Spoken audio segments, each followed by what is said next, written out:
حضرت مرزا مظہر جانے جانا فرماتے ہیں کہ بارش ہوئی تھی تازی تازی دلی میں، تازی تازی بارش ہوئی تھی.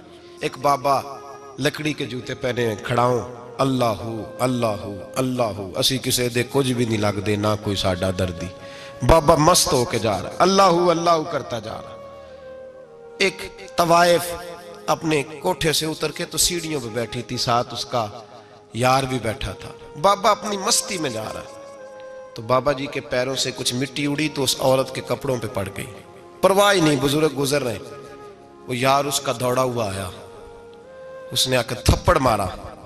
کا خیال نہیں سارے اس کے کپڑے آلودہ کر دیے، تو کدھر تیرا دماغ نہیں ٹھیک؟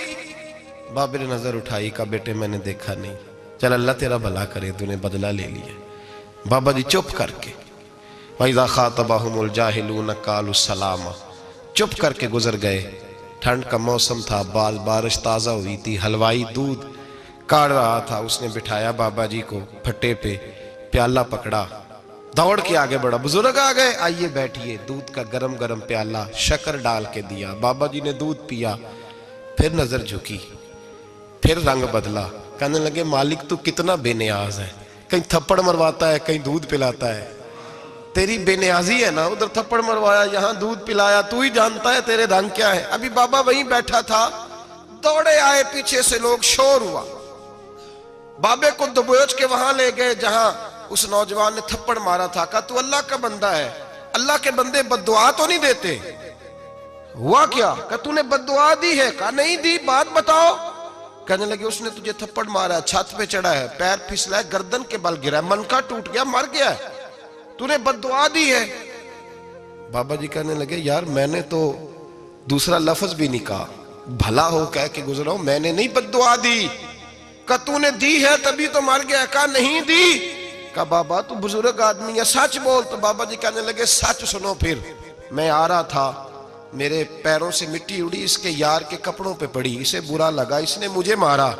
جب اس نے مجھے مارا تو میں کوئی لاوارث تو نہیں تھا، جب اس نے مجھے مارا تو میں کوئی لاوارث تو نہیں تھا. مجھے دشمنوں نہ چھیڑو، میرا ہے کوئی جہاں میں ابھی پکار لوں گا، نہیں دور ہے مدینہ. اس نے مجھے مارا تو میں کوئی لاوارث تھا کہ میرا بدلہ کوئی نہ لیتا. اس نے مجھے مارا ہے تو میرے یار کو برا لگا تو اس نے اسے مار دیا ہے، میری تو غلطی کوئی نہیں. یاروں کا جھگڑا ہے، یہ تو دوستوں کا جھگڑا ہے، یہ تو یاروں کا جھگڑا ہے، کوئی غلطی نہیں میری، کوئی غلطی نہیں. خش خش جنہ قدر نہیں میرا، اے میرے صاحب نو وڈیاں، میں تے گلیاں دا روڑا کوڑا، میں گلیاں دا روڑا کوڑا. میں نو محل چڑھایا ہے سائیاں، میں نو محل چڑھایا ہے سائیاں. فرمایا اس نے مجھے لوارث سمجھا تھا کہ تھپڑ مار کے گزر جائے، میرا کو پوچھے گا ہی نہیں. میرے رسول پاک علیہ السلام کے بارے میں رب فرماتا ہے ابھی میں تو تیرے ہوتے ہوئے کافر کو سزا نہیں دیتا کہ تو موجود ہے. یاد رکھیں حضرت فضیل بن عیاض فرماتے ہیں ایک جوان تھا، مسجد میں آیا، لوگوں سے کہنے لگا روٹی کھلاؤ. کسی نے توجہ نہ کی. اس نے کہا میں رب بتانے والا ہوں، میری طرف دیکھو تو صحیح. کسی شخص نے خیال ہی نہ کیا. پھر اس نے کہا یار تھوڑا سوچو. نمازیوں سے کہا، اہل علاقہ سے کہا، انہوں نے کہا تیری طرح کے بڑے درویش دیکھیں. مسجد کے محراب میں وہ رب کریم کا بندہ انتقال کر گیا. جب فوت ہو گیا نا، لوگوں کا مزاج ہے، بیمار کو دوائی نہیں دیتے، جنازے پہ وقت پہ پہنچ جاتے. جب کوئی گر رہا ہوتا ہے تو سہارا کوئی نہیں دیتا، جب کوئی گر جاتا ہے، ٹانگ ٹوٹ جاتی ہے تو تیمارداری کو زمانہ پہنچ جاتا ہے. اور بزرگ وہ نوجوان اللہ کا نیک بندہ مسجد کے محراب میں فوت ہو گیا. حضرت فضیل ابن عیاض کہتے ہیں امام صاحب نے اعلان کیا چندہ دو، کوئی لاوارث فوت ہو گیا، کفن دینا. چندہ کٹھا ہوا، کفن خریدا، جنازہ پڑا. عشاء کے بعد دفن کر کے آئے. فجر کی نماز کے لیے جب امام اور مؤذن مسجد میں آئے تو چیخیں مارنے لگے، تڑپنے لگے. دور دور تک آوازیں پھیل گئی، دنیا دوڑی آئی. کیا ہوا؟ کہنے لگے وہ جو تم نے کفن پہنایا تھا وہ یہاں پڑا ہوا ہے، اور دیکھو کفن پہ تحریر لکھی ہے. تحریر کیا ہے؟ عرش کے مالک نے فرمایا میرے دوست نے روٹی مانگی تم نے دی نہیں، اس نے تمہیں میرے قریب کرنے کے لیے اپنی طرف توجہ کرائی، تم نے کی نہیں. اور میرا یار تمہارے کفن کا محتاج تھا، سنبھال کے رکھو اپنا کفن، میں نے اسے جنت کا لباس عطا فرما دیا، سنبھال کے رکھو. یہ کوئی لاوارثوں کا ٹولہ ہے؟ یاد رکھیں جو وارث والے ہیں، وارث والے ان کا رنگ اور ہے، جو ماننے والے ہیں ان کا مزاج اور ہے۔ اپنی زندگی لوارثوں کی طرح نہیں گزاریں، تھوڑا سا ادھر گیا تھا تو پھر تھوڑا سا ادھر گیا تھا تو تھوڑا سا، یہ کیا بات ہوئی، یہ کیا بات ہوئی؟ اپنے آپ کو، اپنی نسبت کو، اپنے عقیدے کو مضبوط رکھیں۔ 1 انچ کے لیے اعلیٰ حضرت فاضل بریلوی رحمت اللہ علیہ کے مکان کی دیوار گر گئی، ایک کونا مکان کا، آپ جانتے ہیں پرانی دیواریں چھوٹی ہوتی تھی اور بارشوں میں اکثر گھروں کی دیواریں گری ہوئی ہوتی تھی، ایک سائیڈ کی دیوار گر گئی تو اس کونے میں ہندوؤں کا گھر تھا۔ اب مستری صاحب رات کو آئے، ان سے بات ہوئی تو کہنے لگے سویرے کام شروع کروں گا۔ کہا 1-2 صاحب نے کہ ہندوؤں کا گھر ساتھ ہے اور وہ دشمن بھی بڑے زیادہ ہیں، تو رات کو ہی ہو جائے۔ کہنے لگا جی نہیں، میری مجبوری ہے، مزدور کہاں سے لاؤں گا، بڑے معاملات ہیں، سویرے شروع ہوگی۔ اب رات کو مولانا ظفر الدین بہاری علیہ رحمہ کہتے ہیں بچے مدرسے کے، باقی سارے لوگ، سب کو جمع کیا گیا، چونکہ اس طرف سے تھوڑا خطرہ تھا ہندوؤں کی جانب سے۔ کہا جناب یہ بڑے دشمن ہیں اسلام کے، تو اس طرح کرو کہ 2-3 بچوں کی ڈیوٹی لگائیں یا کچھ لوگوں کی یہاں رات کو پہرا دیا جائے۔ ٹھنڈ بھی بڑی زیادہ تھی، کھڑا ہونا بھی مشکل تھا۔ اعلیٰ حضرت رحمت اللہ علیہ عشاء کی نماز کے بعد جلدی حجرہ خاص میں تشریف لے جاتے تھے۔ اس رات جب دیکھا نا باہر شور ہو رہا ہے تو اسی طرح سر پہ ایک رومال لپیٹا تو باہر آ گئے، کہنے لگے کیا شور ہے؟ کہا حضور سردی ذرا زیادہ ہے تو یہاں کسی کی ڈیوٹی لگانی ہے پہرے کی۔ 2 منٹ خاموش رہے، پھر فرمانے لگے کوئی ضرورت نہیں، جاؤ سو جاؤ سارے جا کے، کوئی ضرورت نہیں، جاؤ اپنے اپنے گھروں کو، کوئی حاجت نہیں، پہنچ جاؤ۔ کہا حضور مہربانی کرے، وہ طے ہونے لگا تھا۔ فرمایا میری وجہ سے کیوں کوئی ساری رات بیدار رہے، جاؤ تمہیں کہا نا آرام کرو۔ لوگ سو گئے۔ صبح فجر کی نماز پڑھ کے اعلیٰ حضرت رحمت اللہ تعالی علیہ جب سیڑھیاں اتر رہے تھے رضا مسجد کی، تو وہ جس ہندو کی جانب سے زیادہ خطرہ تھا وہ سیڑھیوں پہ بیٹھا تھا، مسجد کی سیڑھیوں پہ۔ سب لوگوں کی توجہ ہو گئی، کہنے لگا مولانا میں کلمہ پڑھنے آیا ہوں، مجھے کلمہ پڑھا کے مسلمان کر دو، میں کلمہ پڑھنے آیا ہوں، مسلمان کریں۔ لوگوں کی توجہ، اعلیٰ فرمانے لگے نہیں ابھی تو انتظار کر، تھوڑی دیر کے اچھی طرح سوچ لے، جذباتی فیصلہ نہ کر، یہ تو آ رہا ہے۔ یہ کہہ کے جب 2 سیڑھیاں نیچے اترے اس کے پاس سے تو اس نے پیر تھام لیے، کہنے لگا اب ایسے تو نہ کرو، رونے لگا۔ اعلیٰ حضرت رحمت اللہ نے کلمہ پڑھایا، کچھ باتوں کی نصیحت فرمائی، تشریف لے گئے۔ گھیرنے والے گھیر کے بیٹھ گئے، کہنے لگے ہمیں بھی بتا بدلہ کیسے ہے۔ کہنے لگا دیوار گر گئی، آدھی رات کے وقت، آدھی رات تک انتظار کرتا رہا، پہرے دار کوئی نہیں، تو 2 تلواریں لے کر جب میں ان کے مکان کی جانب بڑھا، میں نے کہا آج گردن کاٹوں گا اور کاٹ کر کے نکلوں گا۔ کہتا ہے جب میں قریب آیا تو 2 شیر کھڑے تھے، اوپر سے پلٹ کے آیا تو پھر کھڑے تھے، ادھر سے پلٹ کے آیا تو پھر کھڑے تھے۔ فرماتے ہیں میں 2 گھنٹے کے بعد آیا تو پھر پلٹ کے کھڑے تھے، میں پھر 1 گھنٹے کے بعد آیا، سحری کا وقت ہوگا تو پھر پلٹ کے کھڑے تھے، اب میں ڈر کے بھاگا۔ کہتے ہیں فاضل بریلوی نے اپنی کھڑکی سے منہ باہر نکالا، کہنے لگے اور کتنا تجربہ کرے گا، مجھے تو لاوارث سمجھتا ہے، لاوارث ہوں میں، اور کتنا تجربہ کرے گا، بس کر مان جا۔ میں نے کہا حضور یہ کون ہے، مجھے بتائیے تو صحیح یہ کون ہے۔ تو کہنے لگے میں نے ساری زندگی رسول اللہ کی عظمت کا دفاع کیا ہے، ساری زندگی غوث اعظم کے نعرے لگائے ہیں، ابھی تو یہ مدد صرف غوث پاک جیلانی کی بھیجی ہوئی ہے، ابھی تو غوث اعظم کی بھیجی ہوئی مدد ہے، مولا علی ابھی پیچھے ہیں، 2 جہاں کے محبوب ابھی اس سے پیچھے ہیں، وہ تو ابھی پیچھے ہیں، پیچھے کھڑے ہیں کہ ضرورت پڑی تو ہم بھی تیار بیٹھے ہیں۔ او بھائی آج رواج ہو گیا، رواج، میں نے 2-4 دن پہلے بھی کہا تھا، لوگ کہتے ہیں نہیں کوئی نہیں ضرورت، سامنے سارا کچھ نظر آ رہا ہے۔ او خدا کے بندو یاد رکھو، نسبت ہے بڑی چیز، جانے تو دو میں اگر کسی کو نسبت میسر آ گئی نا، نسبت، خالی دامن ہی مل گیا، تیرے ہاتھ میں کچھ ہے تو ہونی چاہیے نا، خالی دامن ہی تجھے کسی کا میسر آ گیا تو بچ گیا۔ اپنی نسبتوں کی حفاظت کریں، ان کو مضبوط کریں، ان پر محنت کریں، ان پر توجہ رکھیں۔ یہ نسبت جو ہوتی ہے نا، نسبت، یہ دیکھیں نا ایک گتہ ہے، عام کتاب کو لگا ہوا ہے تو جہاں مرضی رکھ دو، اس کی کوئی قدر نہیں، لیکن جو گتہ قرآن مجید کو لگ گیا ہے اس کو بغیر وضو چھونا جائز ہے۔ ایک پٹھے پہ اینٹ بنی ہے، جو باتھ روم میں لگ گئی وہاں بغیر جوتے کے جایا نہیں جا سکتا، اور جو مسجد میں لگ گئی وہاں جوتے پہن کے جایا نہیں جا سکتا. یہ نسبت ہے بڑی چیز. اگر میسر آئے نصیب ہو اپنی نسبت کو مضبوط کر کے رکھا کریں, اس کی جولانی کا مظاہرہ کیا کریں. اس نسبت میں روز توانائی آنی چاہیے. میں آپ کو بڑی ذمہ داری کے ساتھ ایک بات بتاتا ہوں تجربے کی.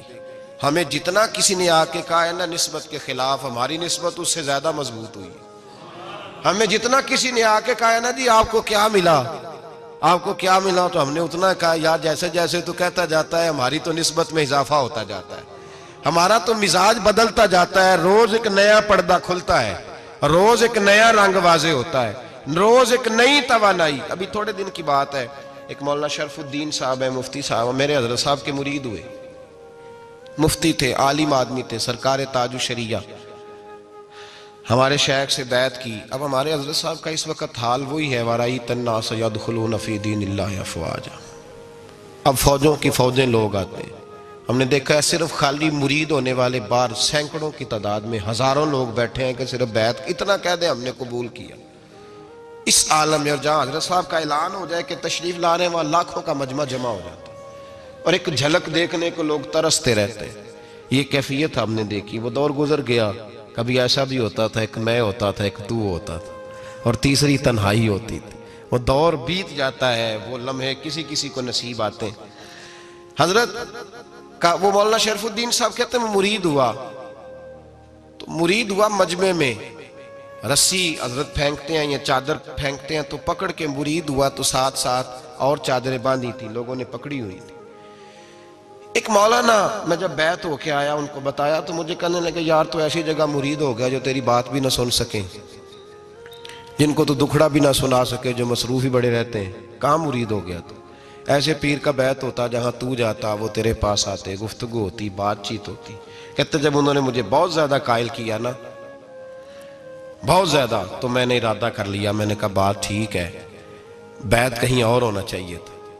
کہتے میں عشاء کے بعد سویا تو حضرت صاحب مجھے خواب میں ملے, خواب میں, اور فرمانے لگے مولانا جب آپ مرید ہوئے تھے تو آپ اس جانب بیٹھے تھے, اس کونے میں آپ تھے, اتنے لوگ آپ سے پہلے تھے, اس حال میں آپ مرید ہوئے تھے, اور جہاں تک بات چیت کرنے کی بات ہے تو آپ نے جو دل میں سوچا تھا وہ میں نے آ کے آپ کو بتا دیا ہے.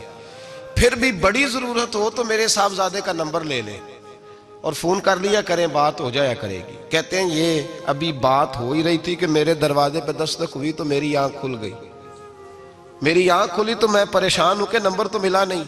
ایک انجینئر صاحب میرے محلے میں رہتے تھے, فرماتے ہیں وہ شام کو میرے پاس آئے اور کہنے لگے مولانا سنا ہے آپ حضرت مفتی اختر رضا صاحب سے مرید ہو گئے.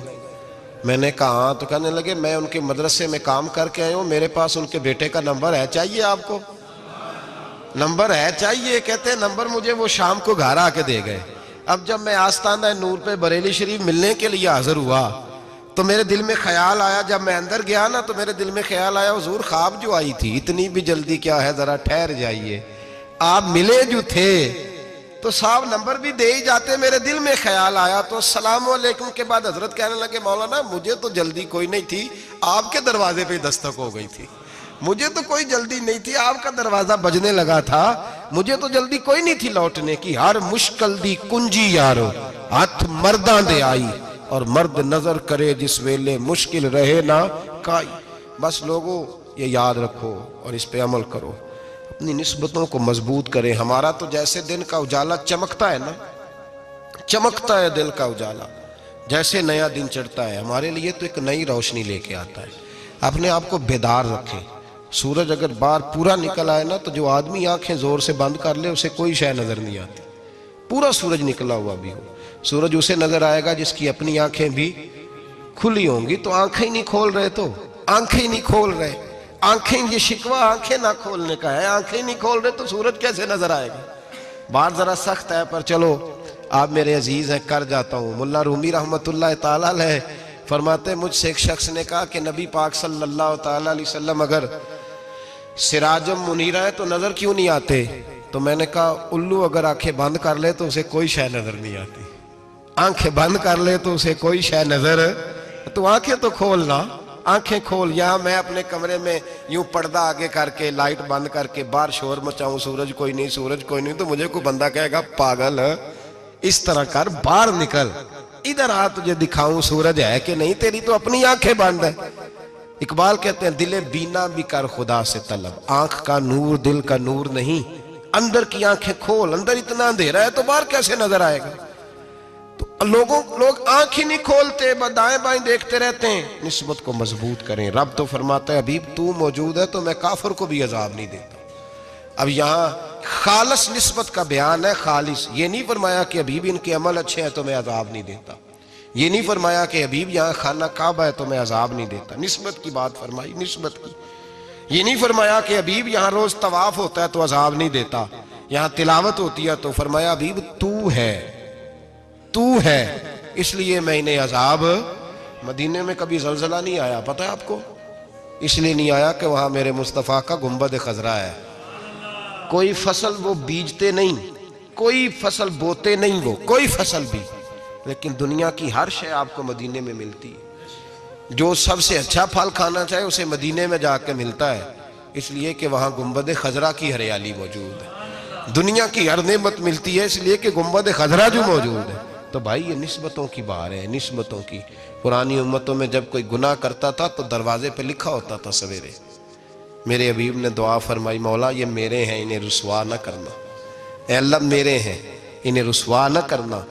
تو میرے بھائی سن لو اور یاد رکھ لو، لاکھوں پاپ بھی لوگ کر کے آئیں، سویرے منہ دھو کے نکل آئیں تو عرش کا مالک رسوا نہیں کرتا، بلکہ کہتا ہے تو میرے دامن میں چھپ جا، اندر جا کے جہاں گناہ کیا ہے وہاں جا کے دل سے سچی توبہ کر لے، میں قیامت میں بھی کسی کو نہیں بتاؤں گا کہ تو نے گناہ کیا ہے۔ تو برکت کس کی ہے؟ رسول پاک کی۔ یہ برکت کس کی ہے؟ حبیب دو عالم کی صلی اللہ۔ غلامی کا رشتہ مضبوط کریں، غلامی کا، وارث والے بنے، لوارث نہ بنے۔ لوارثوں جیسی زندگی نہ گزارے، جہاں مرضی چلے گئے، جہاں مرضی چھٹیاں کار ہے، جتنے مرضی ٹائم بتا ہے، جو مرضی طبیعت میں آیا کرتے پھرے، پتہ ہی کوئی نہیں، حال ہی کوئی نہیں، یہ کوئی کیفیت نہیں ہے کوئی بھی۔ مجھے ایک صاحب کہنے لگے کہ ایک پیر بھائی پوچھ رہا تھا حضرت صاحب کا حال کیا ہے، میں نے آج کے بعد اس نے تجھ سے پوچھا تو بالکل نہ بتانا۔ وہ کیسا بیٹا ہے، وہ کیسا بیٹا ہے جو پڑوسیوں سے دائیں بائیں لوگوں سے حال پوچھتا ہے، اسے پتہ ہی نہیں، اسے خبر ہی نہیں، اسے تو لمحے لمحے کی خبر ہونی چاہیے، اسے تو منٹ منٹ کا پتہ ہونا چاہیے تھا۔ وہ اس نے کس طرح کی نسبت رکھی ہوئی ہے جس کو ہم سایوں سے پوچھنے پڑتا ہے ذرا پتہ کر کے بتانا حال کیا ہے۔ تو کدھر تھا بھائی، اتنی دیر ہو گئی، تو نے حال بھی کسی اور سے پتہ کرانا ہے؟ میں نے کہا اس کو کہنا آج کے بعد حال پوچھنا ہوا تو خط لکھے، میں بھی جواب لکھ دوں گا، بات ختم ہو گئی۔ جب دور دور جو رہنا ہے تو ٹھیک ہے، پھر اس طرح نہ تو خدا ہے نہ میرا عشق فرشتوں جیسا، دونوں انسان ہیں تو پھر کیوں اتنے حجابوں میں ملے؟ اور اس نے کہا تھا اب کہ ہم بچھڑے تو شاید کبھی خوابوں میں ملے، جیسے سوکھے ہوئے پھول کتابوں میں ملے۔ ایسا کام نہ کریں کہ وہ انداز ہی بدل جائے، اپنے آپ کو، اپنی نسبتوں کو مضبوط کریں۔ اللہ تبارک و تعالیٰ سے دعا اور التجا ہے کہ اللہ کریم ہمیں نسبتوں کی مضبوطی عطا فرمائے، اور اللہ تبارک و تعالیٰ ہمیں یہ توفیق دے کہ ہم سمجھ جائیں اس بات کو کہ اصل بات ہے کیا، اور اصل کی مضبوطی کتنی ضروری ہے، اصل تک پہنچنا کتنا ضروری ہے۔ اور یہ بھی یاد رکھیں، اماں جب ناراض ہوتی ہے نا، جب اماں ناراض ہوتی ہے تو کہتی ہے بس نکل جاتا، فٹافٹ نکل جاتا، دوڑ جا، کوئی تعلق نہیں۔ ابا بھی کہتا ہے آج آیا تو ٹانگیں توڑ دوں گا، حال ہی کوئی نہیں۔ اور وہی بیٹا جا کے 2 منٹ پیروں میں بیٹھتا ہے، کہتا ہے اماں تجھے پتہ ہی نہیں میں کتنی ٹینشن میں تھا۔ تو وہی اماں باہر نکل کے پہلے بڑھ کے مار رہی ہوتی ہے حد کر دوں گی، پھر وہی اماں کہتی ہے بڑا پریشان ہے بیچارہ۔ یہ کیفیت ہے، اپنے آپ کو صحیح کریں، اپنی نسبتوں کو مضبوط کریں، احکامات پہ عمل کریں، محبوب کی غلامی تگڑی کریں۔ یہ جو سستیاں ہیں، کوتاہیاں ہیں، ان کو دور کریں۔ زندگی کا لطف آتا ہی تب ہے جب آپ پورے طور پر اپنے آپ کو چاق و چوبند کرتے ہیں۔ اگر تھوڑا کر لیا، تھوڑا چھوڑ دیا، 1 پڑھ لی، 3 رہ گئیں، 3 پڑھ لیں، 2 رہ گئیں، یہ لطف نہیں ہے، یہ ذائقہ نہیں ہے۔ اپنے آپ کو مضبوط کریں اور پورا مضبوط کریں، پوری اپنے اندر جو ہے وہ جولانی نسبت کی پیدا کریں۔ بس یہ دعا کریں اللہ جب تک زندہ رکھے غلامی میں رکھے، اور مارے تو غلاموں جیسی موت عطا فرمائے۔